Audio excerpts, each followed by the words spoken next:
Assalamualaikum warahmatullahi wabarakatuh. Apa kabar anak-anak di rumah pada hari ini? Semoga dalam keadaan sehat walafiat. Insya Allah pada hari ini bertemu kembali pada pembelajaran PPKN. Insya Allah tentang bab 4, keberagaman suku, agama, ras, dan antar golongan dalam Bhinneka Tunggal Ika. Baiklah, pembahasan yang pertama tentang letak strategis wilayah Indonesia. Indonesia yang terletak di antara dua samudera. Yang pertama, Samudra Pasifik dan Samudra Australia.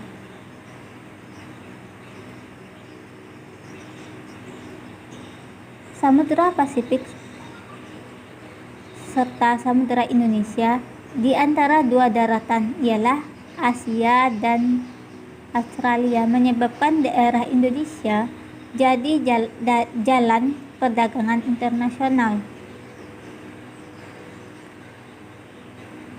Tidak hanya membawa komoditas dagang, kemudian lintas perdagangan terpengaruh terhadap kebudayaan Indonesia. Kehadiran bangsa asing yang berbeda ras menyebabkan kemajemukan ras serta agama dan bahasa. Yang kedua, kondisi negara kepulauan.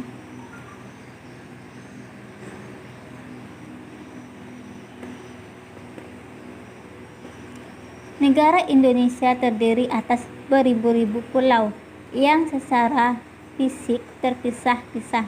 Kondisi ini membatasi ikatan antar warga dari pulau yang berbeda-beda. Tiap warga di kepulauan meningkatkan budaya mereka masing-masing sesuai dengan tingkatan kemajuan serta lingkungan masing-masing, yang menyebabkan perbandingan suku bangsa, bahasa, budaya, dan peranan laki-laki dan wanita. Yang ketiga, perbedaan kondisi alam. Keadaan alam yang berbeda seperti tepi laut, pegunungan, padang rumput, pergunungan, dataran rendah, rawa, serta laut menyebabkan perbandingan warga. Warga di wilayah tepi laut berbeda dengan warga pegunungan.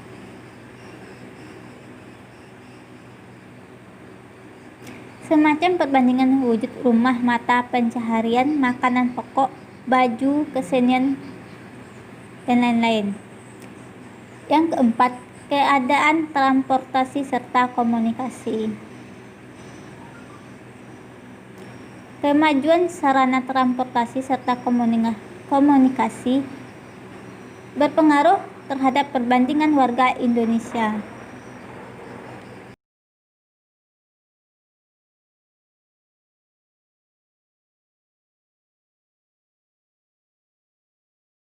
Yang susah. Kebalikannya, sarana yang terbatas pula jadi pemicu keberagaman warga Indonesia.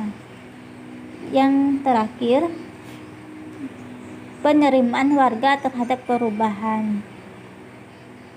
Perilaku warga terhadap sesuatu yang baru, baik yang tiba dari dalam ataupun luar masyarakat, membawa pengaruh terhadap perbandingan warga Indonesia.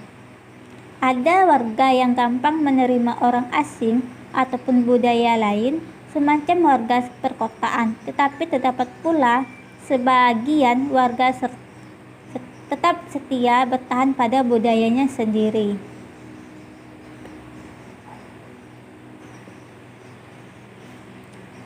Jadi, suku bangsa juga disebut dengan etnik atau sekelompok manusia yang memiliki kesatuan budaya dan terikat oleh kesadaran dan identitas. Itu disebut dengan suku bangsa.